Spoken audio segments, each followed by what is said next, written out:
High, আমি makeup artist Payel. তো আমার বুকিং ছিল নন্দঝাড়ে। তো এই বৌদিটার বাড়ি ছিল আমাদের পাশের বাড়িতেই। তো বৌদির ছিল বেবি শাওয়ার। তো বৌদির যেহেতু শ্বশুরবাড়ি নন্দঝাড়ে, সেখানেই হবে তার সে বেবি শাওয়ার। তো আমি সেখানে চলে যাই।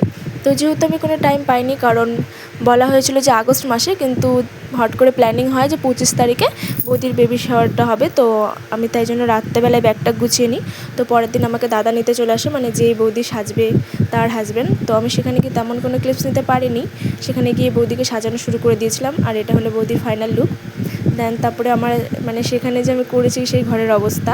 তো তারপর আমি পরে ভিডিওতে খেয়াল করি যে ভিডিওতে আমি কোনো জায়গায় আমি নিজেকে নিইনি, খালি ছোটো ছোটো কয়েকটি ক্লিপস নিয়েছি, কারণ এতটা মানে আমি ভুলে গেছি নিজেকে নিতে। যাই হোক, তো সেখানে আর বেশিক্ষণ ছিলাম না। বৌদিকে সাজানোর পর কিছুক্ষণ থেকে আমি চলে এসেছিলাম।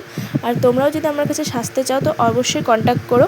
আর প্লিজ যারা ফেসবুকে মেসেজ করো বা সাজানোর জন্য, তারা করো না, তারা আমার হোয়াটসঅ্যাপে করো, কারণ ফেসবুকে এত মেসেজ আসে যে আমি রিপ্লাই দিতে পারি না। তো দেখা হচ্ছে অন্য কোনো ভিডিওতে। তোমাদের টাটা।